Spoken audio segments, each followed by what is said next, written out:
Bonjour à tous et à tous, vidéo du jour numéro 4, vidéo du 26 mars. Alors, au programme aujourd'hui, l'emploi du temps journalier. Je voudrais, là c'est assez dense, hein. Après la petite pause d'hier, de mercredi, là on repart sur un programme assez lourd. Il y a beaucoup de choses à faire, du français, des maths, de la compréhension écrite, de la géographie, plus le défi du jour. Même si le défi du jour, hein, bien évidemment, ça reste facultatif, ça reste optionnel. Donc là, il y a à mon avis au moins 3 heures de travail pour aujourd'hui. Donc il faut faire preuve forcément de sérieux et de rigueur, hein. Ça, c'est extrêmement important. J'ai eu plusieurs retours sur certains élèves qui ont du mal à trouver comment dire, les documents auxquels je fais référence. Il faut toujours se référer à la colonne de la discipline. C'est-à-dire que si on est en géographie, bah, le document à trouver, il est dans la colonne géographie. Si on est sur les dictées, c'est forcément dans la rubrique dictée qu'on va trouver. Il y avait des questions sur les mots à apprendre. Ils étaient dans la rubrique dictée.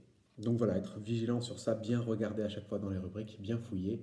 La seule petite distinction, cette fois-ci, c'est que là, vous allez voir, sur le programme du jour, il y a énormément de corrections. Il y a la correction de la phrase du jour.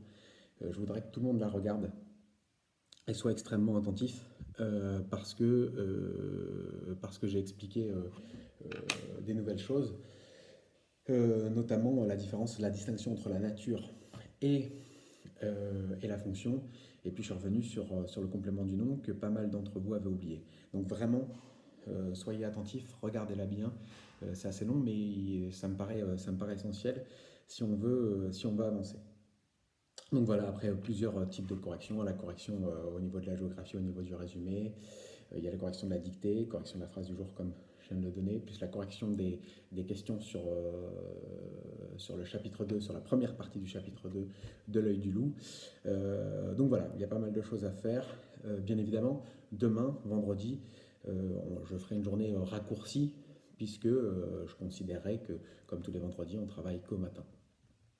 Donc la journée sera légèrement moins dense. Voilà au niveau du programme. Deux choses sur lesquelles je voulais revenir. C'est de nouveau le Padlet élève. Attention, premier point extrêmement positif, il y a de plus en plus d'élèves qui publient, qui postent, qui participent, c'est très chouette, je suis très content. Le petit point négatif, il faut que tout le monde soit attentif, donc j'espère que tout le monde va regarder cette vidéo, c'est de faire attention à la codification que j'ai donnée au code, parce que là en fait ça va un petit peu partout. Donc dans le défi du jour par exemple, on a retrouvé des défis Matador, j'ai retrouvé pas mal d'images ou de vidéos où il n'y avait pas les noms. Donc c'est compliqué pour moi de m'y retrouver et je répète que dans le défi Matador, on commente mon poste, on commente le mien. On rajoute pas d'autres postes à chaque fois, on recrée pas des top postes pour mettre le sien. L'idéal, c'est pas forcément de publier sa photo de son coup Matador, mais plutôt de l'expliquer dans les commentaires. Parce que sinon, on se retrouve avec vraiment tout et n'importe, enfin du moins pas tout et n'importe quoi, mais on se retrouve avec une quantité de postes et c'est difficilement lisible. Donc j'arrive pas à m'y retrouver, donc c'est très compliqué. Je rappelle aussi le code simple, quand on publie quelque chose, on écrit prénom, nom, plus la date.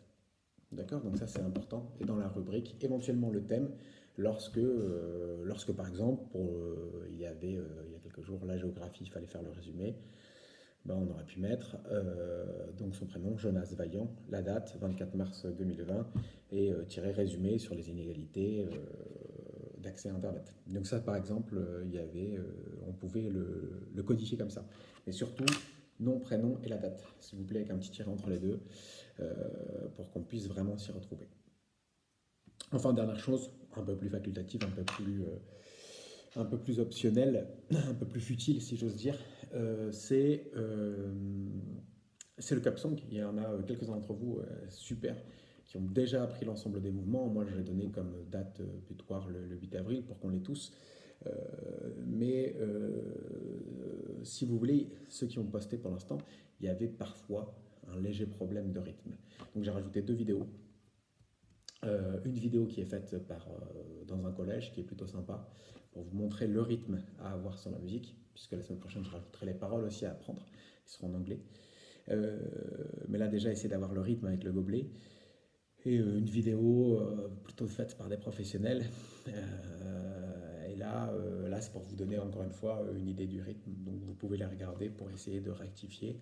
Même chose, hein, la cup song, il faut essayer de la travailler tous les jours pour que ça puisse devenir un automatisme. Voilà en tout cas pour ce jeudi. J'espère toujours que vous allez bien, que vous vous ennuyez pas trop. Si vous ennuyez, il y a plein de choses dans la rubrique divers, dans la rubrique jeux. Il y a des petits jeux dans la rubrique divers, des histoires à écouter. J'ai mis plein de petites choses et je vais continuer à mettre pas mal de petites choses. Je ne l'ai pas encore mis, mais sur le site de France 4, il y a pas mal, sur France 4 Télé, il y a pas mal de choses qui sont destinées aux élèves, aux enfants, aux ados pendant cette période de confinement. Donc n'hésitez pas à aller jeter un œil, je vais mettre le lien assez rapidement. Voilà, bonjour chez vous et à très très très vite. Bon courage pour cette journée. Bye bye.